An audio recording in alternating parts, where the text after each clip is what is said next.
बिस्मिल्लाहिर्रहमानिर्रहीम। अस्सलाम वालेकुम नाज़रीन, आप यूट्यूब चैनल देख रहे हैं, मैं इमरान खान हूँ। थोड़े दिन के बाद ये वीलॉग है और रीज़न आपको पता है, मैं गिरफ़्तार हो गया था। अब जिस केस में मैं गिरफ़्तार हुआ था उस केस के ऊपर मैं बात नहीं कर सकता। वजह यह है कि जस्टिस जनाब बाकर अली नजफ़ी साहब की अदालत के अंदर ये मामला गया और उन्होंने बुलाया फ़रीक़ैन को, और वहाँ पे इस मामले को हल निकालने के लिए फ़रीक़ैन को बाउंड किया गया और हलफ लिया गया कि जब तक ये मामला एक अदालत के अंदर चल रहा है और जब तक ये कानूनी मामला आगे बढ़ते हैं तो इसको पेंड किया जाएगा, और उस बीच में फ़रीक़ैन इसके ऊपर किसी किस्म की बयानबाजी नहीं करेंगे। बाकी आप लोगों को सब पता है, आपको आइडिया है कि हुआ क्या, कैसे हुआ, किसने किया, क्यों हुआ, वो सारा कुछ आपको पता है। मैं इस पर बात ज़रूर करूँगा, लेकिन जो हलफ मैंने लिया है उसको भी पूरा ज़रूर करूँगा। कुछ चीज़ें मुझे आपके साथ शेयर करनी है और आपको बतानी है, लेकिन सबसे पहले तो मैं शुक्रिया अदा करूँगा, आप सबका शुक्रिया, आप सबका दिल की गहराइयों से शुक्रिया। आप लोगों ने इस बीच में मुझे ख़रीदा है, मुझे आपने ख़रीदा है। मुझे नहीं पता था मेरे साथ बाहर क्या चल रहा है। अब जब आप पकड़े जाएं तो आपको क्या पता बाहर क्या चल रहा है, लेकिन मुझे आज सारा दिन वो देखने का मौका मिला। ईद का दिन है, आप सबको बहुत बहुत ईद मुबारक भी हो। मुझे सारा दिन देखने का मौका मिला कि आप लोग क्या कर रहे थे, मुझे देखने का मौका मिला कि मेरे दोस्त क्या कर रहे थे। मैं आप सबका फ़र्दन फ़र्दन शुक्रिया अदा करना चाहता हूँ। आप इतने सारे हैं, मैं अकेला हूँ, मुझे आप सबके नाम भी नहीं पता, लेकिन जो सुन रहा है आपका बहुत शुक्रिया। वकला का बहुत शुक्रिया, बार्स का बहुत शुक्रिया। मैं जहाँ जाता था वो मेरे साथ खड़े होते थे, खड़े होकर पाकिस्तान जिंदाबाद का नारा लगाते थे, उन सबका बहुत शुक्रिया। पुलिस वाले पाकिस्तान जब मैं बोलता था तो जिंदाबाद कहते थे, मेरे नारे का जवाब देने के लिए पुलिस वालों का बहुत शुक्रिया।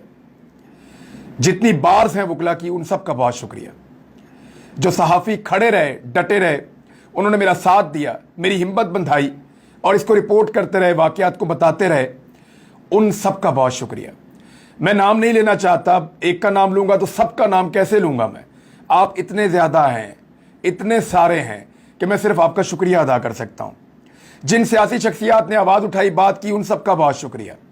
मेरे दोस्तों का, मेरे रिश्तेदारों का, उनका भी बहुत शुक्रिया। सिविल सोसाइटी का, आम लोगों का, सोशल मीडिया पे आवाज़ उठाने वालों का बहुत शुक्रिया। और सबसे ज़्यादा शुक्रिया उन बुज़ुर्गों का, उन माओ बहनों का और उन लोगों का जिन्होंने मेरे लिए दुआएं की हैं, जो मेरे लिए आवाज़ उठाते रहे, दुआ करते रहे और उन्होंने मेरी हिम्मत टूटने नहीं दी। अल्लाह रब्बुल इज़्ज़त की तरफ से आती है जो भी आजमाइश आती है, याद रखिएगा, कोई किसी का कुछ नहीं बिगाड़ सकता जब तक कि अल्लाह रब्बुल इज़्ज़त ना चाहे। कोई किसी को एक लम्हे के लिए कुछ नहीं कर सकता जब तक कि अल्लाह ताला ना चाहे। और मेरा ये मानना है और मेरा ये ईमान है कि मेरा अल्लाह अपने आदमी के ऊपर कभी इतना बोझ नहीं डालता जितना वो ना उठा सके। वो कभी इंसान को ऐसी आजमाइश में नहीं डालता जिसकी उसने उसको हिम्मत ना दी हो कि वो उसमें से निकल आए या उस पर पूरा उतरे। तो अल्लाह ताला, अल्लाह रब्बुल इज़्ज़त, वो बड़ा मेहरबान है, बहुत ताकतवर है, सारी ताकत उसके पास है। एक जुमला मैं आपको सिर्फ बता दूं, क्योंकि मैं केस के ऊपर तो बिल्कुल बात नहीं करूंगा और ना मैं कर सकता हूं, क्योंकि मैं कानूनी तौर पे बाउंड हूं। और मेरे वकला ने आज भी मुझे, मियां अली अशफाक साहब का फ़ोन आया, एक तो उन्होंने मुझे बड़ी डेंजरस चीज़ बताई जो मैं आपके साथ शेयर करूंगा, और मुझे पहले बतानी चाहिए ताकि रिकॉर्ड के ऊपर रहे, जब वो कार्रवाई मेरे खिलाफ हो तो वो रिकॉर्ड के ऊपर रहे कि क्या करने जा रहे हैं और कौन लोग करने जा रहे हैं, मैं आपको बताऊंगा। लेकिन वो आज भी मुझे फ़ोन करते कहते रहे कि यार इन केसेस के ऊपर प्लीज़ आपने बात नहीं करनी और इस पर कोई फरीक बात नहीं करेगा। मैंने कहा जी बिल्कुल ठीक है, मैं बात नहीं करूंगा, मैं अपना वादा पूरा करूंगा, क्योंकि वादा पूरा करने के चक्कर में ही तो ये मैं वादा ही तो पूरा करता हूं, असल में मामला ये है। अच्छा, इसमें मुझे जो अली ने बताया वो ये है कि शराफत जेल में बंद है, और अली ने इसको ट्वीट भी किया है और मैंने भी इसके ऊपर कुछ इंफॉर्मेशन पर हासिल की, लेकिन मैं वही आपको बताऊंगा जो अली ने मुझे बताया, और एग्जैक्टली वही चीज़ें। शराफत से जेल में आकर मिले हैं कुछ लोग, दो बहुत ताकतवर लोग, एक कोई बड़ा पुलिस वाला और एक कोई और शख्सियत थी। ये उसको जाकर जेल में मिले हैं और उसको संगीन नताइज की धमकियां दी हैं कि तुमने कुछ भी नहीं किया, तुम इतने दिनों से जेल में पड़े हो और बाहर नहीं निकल सकते, तो तुम सोचो कि हम तुम्हारा क्या कुछ कर सकते हैं। और उसके बाद उन्होंने उसको 3 ऑप्शंस दिए मेरे वकील के मुताबिक।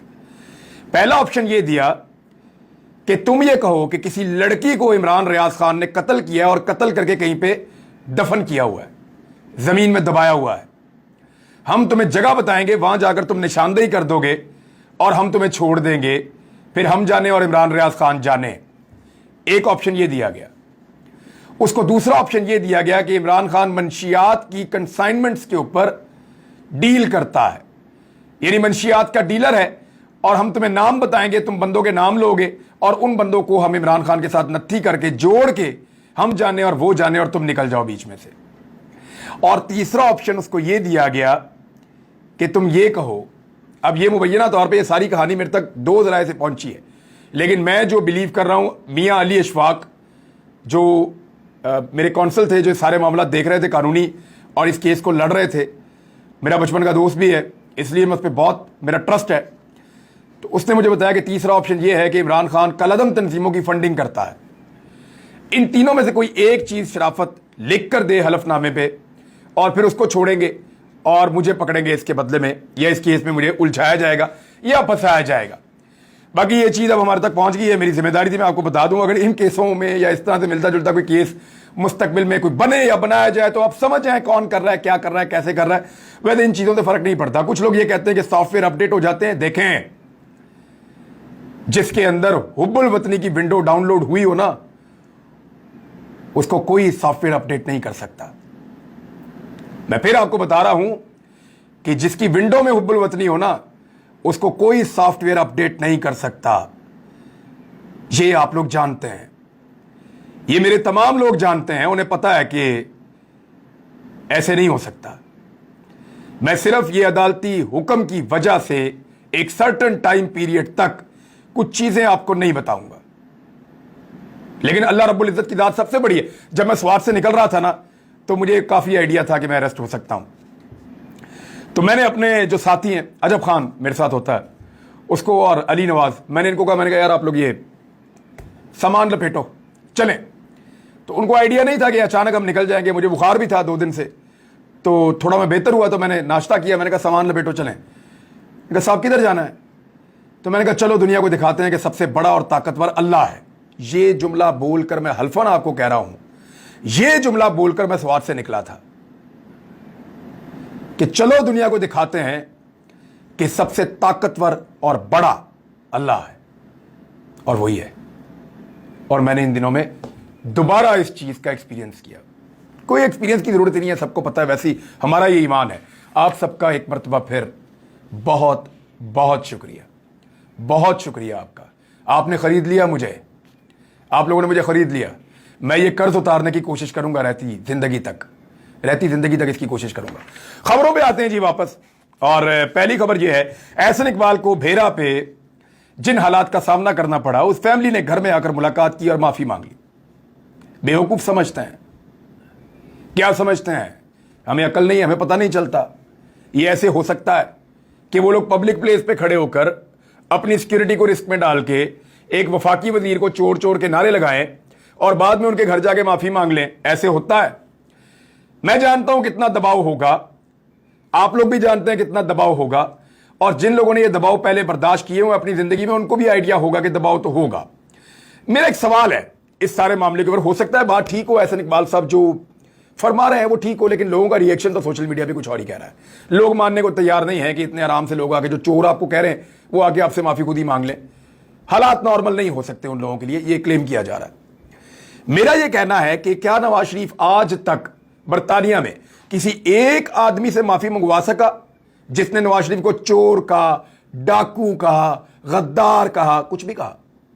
मियां नवाज शरीफ साहब की रोज वहां पे इज्जत अफजाई करते हैं ना लोग।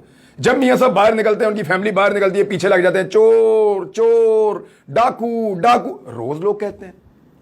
कोई एक आया जिसने आकर मियां साहब से मुलाकात की हो, माफी मांगी हो कि मियां साहब माफी चाहते हैं, आपको चोर नहीं कहना चाहिए था? वो शयान अली जो चोर कहता था, वो रोजाना पीछे पीछे फिरता है मियां साहब के। हर एतवार को, हर हफ्ते को वो पिज्जा और बर्गर लेके और बोतल पकड़ के जाके मियां साहब के घर के बाहर खड़े होकर नारे लगाते हैं। तो वहां तो किसी ने माफी नहीं मांगी, और वहां पे तो आप माफी का मुतालबा भी नहीं करते। आप लोगों के चादर और चार दीवारी का तकद्दुस पामाल करते हैं, लोगों के घरों के अंदर घुस जाएं तो ठीक है, आप माफी नहीं मांगेंगे। यानी लोगों की निजी जिंदगी के ऊपर आप हमला कर दें, आप मुखालिफ सियासतदानों पर आवाजें कसें, आप यानी उनको मुखालिफ सियासतदान को एक आवाज कोई कस दे ना तो आप लोग कहते हैं कमाल हो गया, ये पब्लिक रिएक्शन है। पब्लिक रिएक्शन है, कमाल हो गया। अपने हलकों में कैसे जाओगे? लोग अंडे और टमाटर मारेंगे इमरान खान को, ये आपकी ख्वाहिश थी, ये आपकी लीडरशिप कहती रही एहसन इकबाल साहब कि इमरान खान को अंडे और टमाटर मारे जाएंगे, आपकी लीडरशिप कहती रही है। लेकिन इमरान खान जहां जाते हैं पब्लिक में लोग खुश होते हैं, आप जाते हैं लोग चोर चोर कहते हैं। वजह क्या है? लंदन में आप क्यों नहीं लोगों से कहते माफी मांगो आके? वहां कोई नहीं आके माफी क्यों नहीं मांगता? क्योंकि वहां पे उनके ऊपर वो प्रेशर और दबाव नहीं होता। आप लोगों का जीना हराम कर देते हैं पाकिस्तान के अंदर। अगर कोई आदमी अपनी दिल की आवाज बाहर निकालना चाहे तो इसी को कहते हैं फाशिस्ट रिजीम, और ये है फाशिस्ट रिजीम। इंपोर्टेड हुकूमत को बचाने के लिए, अपने आप को कायम रखने के लिए कुछ चीजें जो हैं वो बहुत इंपॉर्टेंट हैं। वहां तो लंदन में तो नमाज नहीं पढ़ सकते पब्लिक के अंदर जाके, ये तो सूरत हाल है वहां पे। अभी आप लोगों की पूरी काबीना गई थी, पब्लिक में निकल नहीं सके। पूरे यूरोप के अंदर आपके लोग नहीं निकल के पाकिस्तानियों को वहां फेस कर सकते, ना आप लोग फिर सकते हैं, ना मिल सकते हैं लोगों को। लोग वहां पे आपको गालियां देते हैं पाकिस्तानी, क्योंकि उनको पता है कि वहां की हुकूमतें चोर कहने पे, डाकू कहने पे, किसी के ऊपर मुंह से बात करने के ऊपर ये जमहूरी हक समझती हैं और इसके ऊपर किसी किस्म का पर्चा FIR ये चीजें नहीं करवाते। इंपोर्टेड सरकार की ज़िमनी इंतखाबात में हालत बहुत पतली हो गई है। वो ऐसे कि इमरान खान साहब के जलसे आपने देख लिए हैं, मैंने तो आज फुटेज निकाल के देखी है। लोग कीचड़ के अंदर खड़े हुए हैं, बारिश के अंदर खड़े हुए हैं, जलसे कर रहे हैं और बहुत बड़े बड़े जलसे कर रहे हैं। उधर मरियम नवाज ने पूरा जोर लगा लिया, लोग निकलने को तैयार ही नहीं।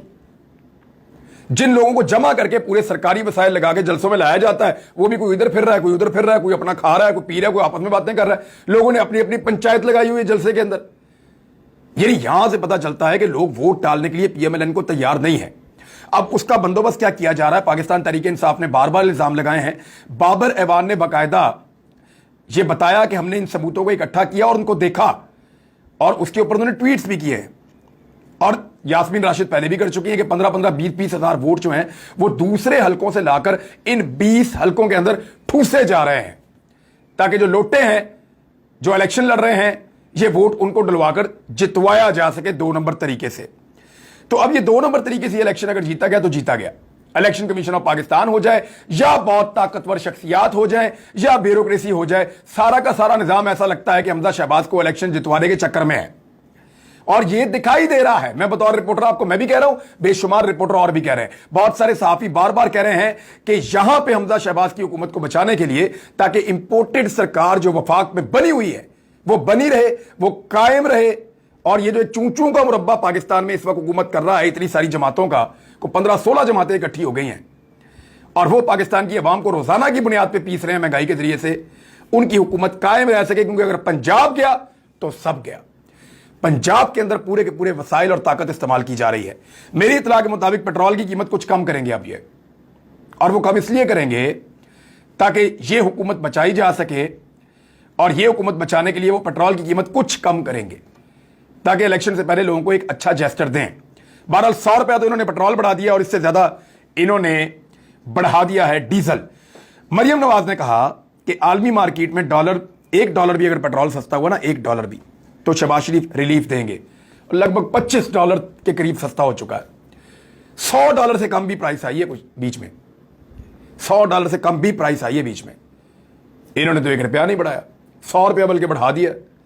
यानी इतना झूठ, लोगों को इतना फ्रॉड, लोगों के साथ इतनी बेईमानी। इमरान खान के दौर में आप मईशत के अदाद शुमार उठाकर देखें जो शहबाज शरीफ के दौर में छपे हैं, तो रश्क आता है कि कमाल काम किया था उन्होंने। और इस दौर के अंदर इन्होंने जो तबाही फेरी है, बेड़ा गर्क करके रख दिया पाकिस्तान की मईशत का, कुछ पल्ले नहीं छोड़ा, गरीब आदमी को पीस के रख दिया इन्होंने। पेट्रोल कहां चला गया, घी कहां चला गया, आटा कहां चला गया, गैस की कीमत कहां चली गई, लोड शेडिंग कहां से कहां लेकर चले गए, इंडस्ट्री बंद हो गई, हजारों लोग बेरोजगार हो गए एक एक शहर के अंदर। बेड़ा गर्क किया इन्होंने। एक्सपोर्ट्स आपकी कहां गई, रेमिटेंसेज आपके कहां जाएंगे, टैक्स कलेक्शन का क्या करेंगे, और सख्त तरीन शराइत जो है IMF की वो इन्होंने तस्लीम कर दी। अब राणा सनाउल्लाह का स्टेटमेंट आप देखें कि ₹100 कीमत बढ़ाने के बावजूद शराइत पूरी नहीं हो रही IMF की, क्योंकि पाकिस्तान की मार्केट रुक चुकी है, पाकिस्तान के लोगों का ट्रस्ट खत्म हो चुका है, पाकिस्तान के लोगों को सिस्टम पे एतबार नहीं रहा, लोग ये चाहते हैं कि उनको हक दिया जाए और वो इलेक्शन के जरिए से फैसला करें कि पाकिस्तान में किसकी हुकूमत होगी। लेकिन यहां तो बहुत बड़ी धांधली के इंतजामात दिखाई देते हैं, जिसपे शाह महमूद कुरैशी साहब ने कहा कि अब धांधली हुई अगर ज़िमनी इंतखाबात में तो श्रीलंका जैसे हालात हो जाएंगे। लोगों को कब तक चुप करवाया जा सकता है, यह सवाल उठाया जा रहा है। IMF और पाकिस्तान कर्ज पैकेज की बहाली के करीब पहुंच गया है और उसमें जो शराइत हैं जो पाकिस्तान ने तस्लीम किए हैं उसमें अखराजात कम किए जाएंगे, यानी आपके तरक्याती अखराजात भी कम हो सकते हैं, दीगर अखराजात भी कम हो सकते हैं। तो बहुत सारे ऐसे प्रोजेक्ट जो चल रहे थे हो सकता है वो आइंदा ना चल रहे हों। तवानाई की कीमतें जो है उनके अंदर इजाफा, तवानाई की कीमत जब बढ़ती है तो पाकिस्तान की इंडस्ट्री नीचे जाएगी, पाकिस्तान का गरीब आदमी पिसेगा, पाकिस्तान का मेहनत कश पिसेगा और पाकिस्तान की तरक्की रुकेगी उससे, और टैक्स वसूलियां ज्यादा की जाएंगी। कैसे करेंगे जब तरक्की नहीं हो रही, तो टैक्स कहां से लेंगे? तो पाकिस्तान ने एक अजीबोगरीब फार्मूले पे काम किया है और मुझे नहीं लगता कि ये इंपोर्टेड सरकार इतनी अहलियत रखती है कि पाकिस्तान को इन मामलात से निकाल सके। इस वीलॉग में अब तक के लिए इतना ही। अपना ख्याल रखिएगा, अपने इस चैनल का भी। अल्लाह हाफिज़।